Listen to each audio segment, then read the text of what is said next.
Hola, Norteamericanos y amigos.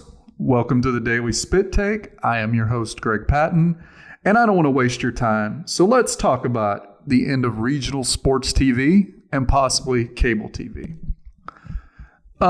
We start by talking about regional for the simple fact that I lived in Atlanta, Georgia for the majority of my time in the States.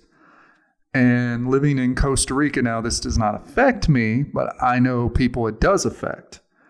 And last year, Bally Sports, owned by the Diamond Sports Group, went into filing for bankruptcy. And they filed for bankruptcy, which caused a lot of smaller market baseball teams and hockey teams to lose the advantage that they had of a regional cable sports network. So it was kind of foreshadowed when you saw the NHL and Major League Baseball having to hire production teams to take over the reins, that eventually something like this was going to come down. But the biggest problem is you're 1 month into the Major League Baseball season and you're in the middle of the NHL playoffs and the NBA playoffs for certain markets, although most of the games are on major cable networks, including ESPN and TNT. But that does not change the fact that it all comes back to one company. Bally filed for bankruptcy, and Comcast is in the middle of two major sports stories in the business world. The first one is they could not come to an agreement with Bally. Therefore, you lose your regional baseball, hockey, and NBA network. And I can just say, especially coming from somewhere like Atlanta, where the Atlanta Braves on Bally has been the biggest drive of cable revenue for cable TV in the area, that this is a huge misstep in terms of greed on both sides, where not being able to come to an agreement now means that people can't watch Braves baseball anywhere on a regional network. So now you have that aspect of the deal. On the other hand, you have Comcast is trying to buy the NBA. They want the TV rights that currently TNT has. TNT, ran by David Zaslav of the HBO, Warner Brothers, Discovery Group, whatever the hell they want to call themselves this week, has consistently proven to be terrible at what he does for a living. He continues to rake in $40 million bonuses for the stockholders while being awful for the creative side of Warner Brothers, HBO, and Discovery. The fact he tried to turn HBO and Discovery into the same network tells you all you need to know about his expertise. He's shelved movies in the past for tax credits, and his quote regarding the NBA says it all. Zaslav was approached basically with cost savings and indicated on calls with the analysts when asked that securing the NBA rights is important, but the company would be disciplined in its approach to a new deal. So basically, the truth of the matter is that they wanted to spend like $1.5 billion, and NBC and Comcast are desperate.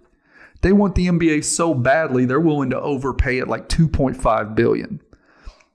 These two stories tie in because they are both leading to the end of cable TV as we know it.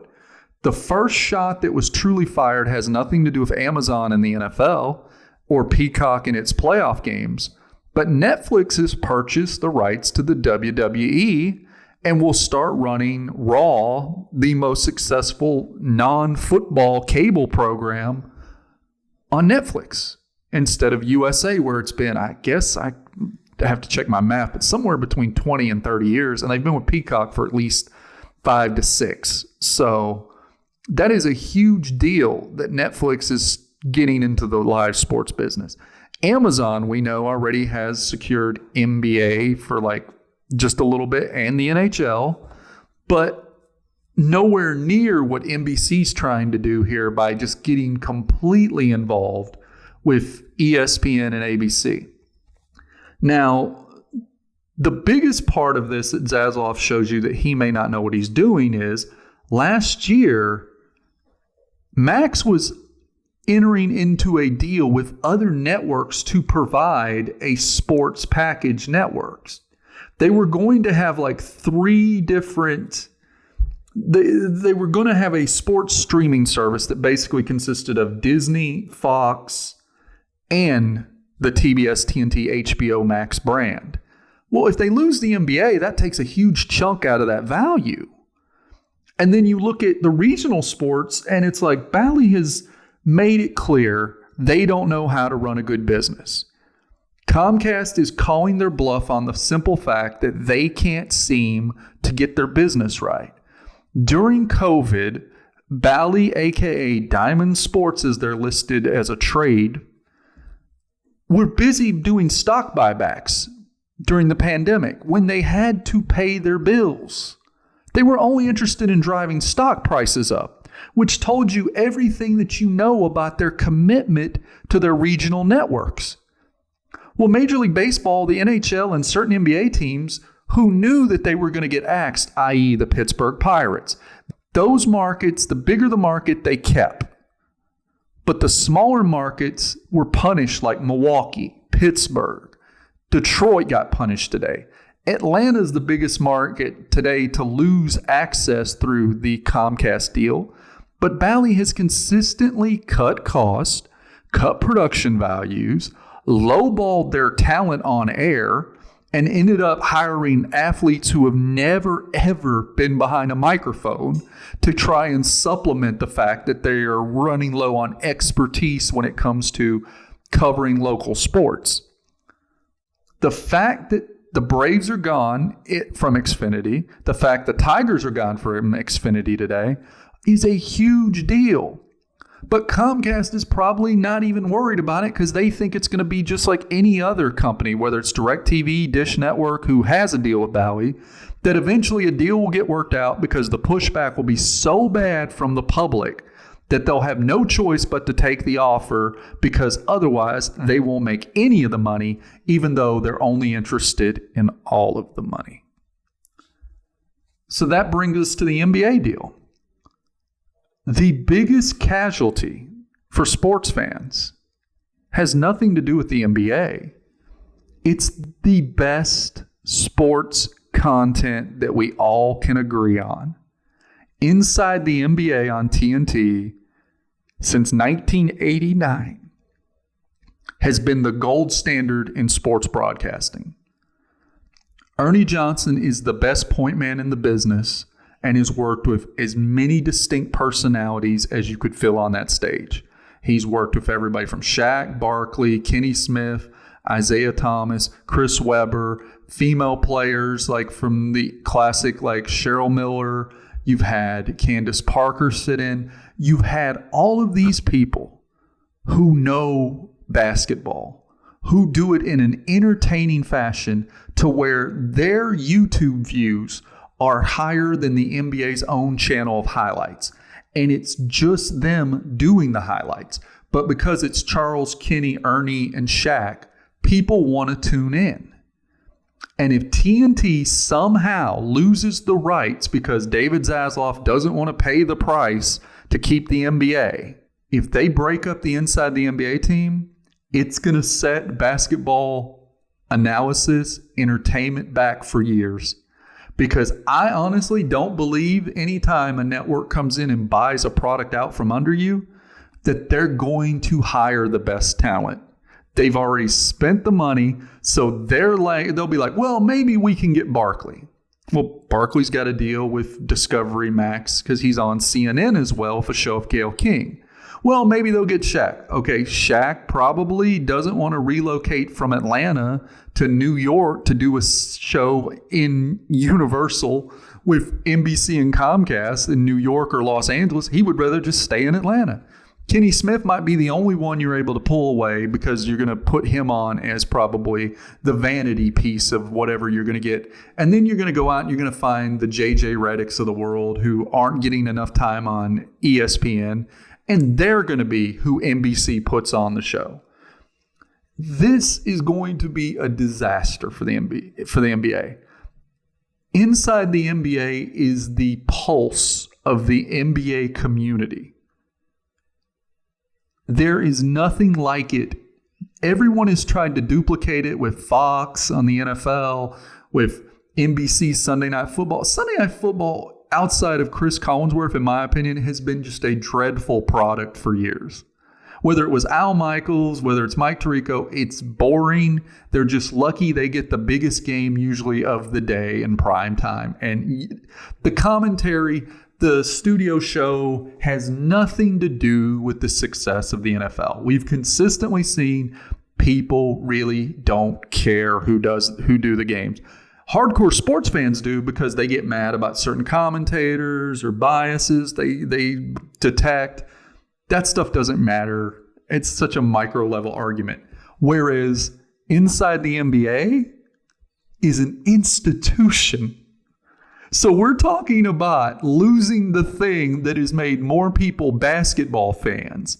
More people will watch YouTube clips of Charles and Shaq breaking down the ending of last night's Knicks-Sixers game than the Knicks-Sixers highlights alone. Nobody has been able to duplicate how good that desk is.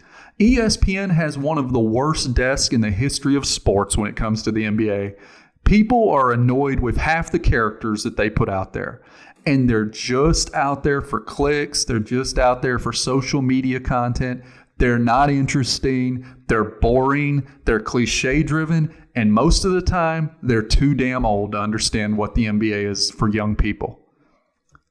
You're going to have that same kind of nonsense because NBC is always safe with who they put on desk. They never have any real personality. I mean, for crying out loud, you have Tony Dungy and Jason Garrett on the NFL one.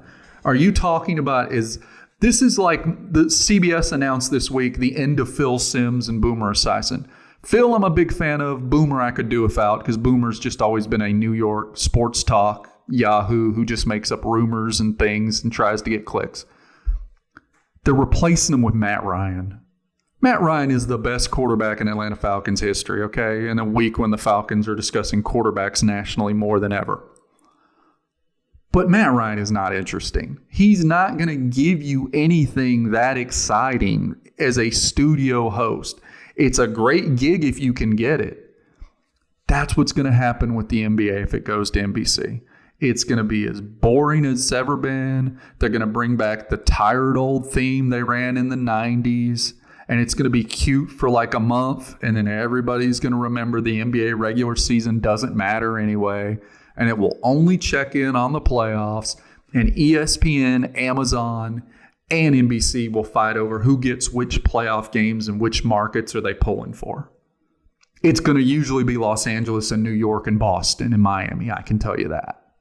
Now, I want to circle back to the NFL draft. The first episode I put out, I went on about Michael Penix Jr.'s pick. And now that the dust is settled and everybody has the Falcons overall draft, I mean, on the composite rating of the NFL draft experts, they're 32 of 32 teams. This feels very much like the Mike Mayock era, John Gruden, Raiders of Oakland and Vegas. Where they thought they were smarter than everybody else in the league. And their picks, doesn't matter what other people say, our picks are this. The only thing we can confirm after all of the dust has settled is the Atlanta Falcons are dealing with rich man problems if this works, because it will be a 2-year deal for Cousins, and then Penix will be making $6 million, basically, his third year in the league. So you have a $6 million, you may have a dead cap hit of about $28 million. Well, if the league's going to add an 18th game, if the league is going to push the Super Bowl back a week so that we all get President's Day as a national holiday the day after the Super Bowl, some people work and get it, not everybody. Then all of a sudden the cap's going to go up even more. And if the cap continues to go up and you have Michael Penix Jr. on a rookie contract, that means the dead cap money doesn't really matter that much. It's consistent that we've seen teams who currently are in the playoffs are usually the teams who have the most dead cap money. The overall draft for the Falcons is kind of a head scratcher, but they didn't address corner. and they didn't address wide receiver, and they're going heavy on defensive tackle. And going heavy on defensive tackle for the Atlanta Falcons means that Grady Jarrett is probably going to restructure his deal one more time. And then after this season, Grady may be gone. David Amamata, you're probably looking at a cap casualty in 2025. So again, they went hard on defensive tackle as if they're planning to run more 3-4 base. Not as much multiple defense as you probably think they're going to run. I think this is going to be the most watched story for the season outside of your traditional, is Aaron Rodgers healthy every day?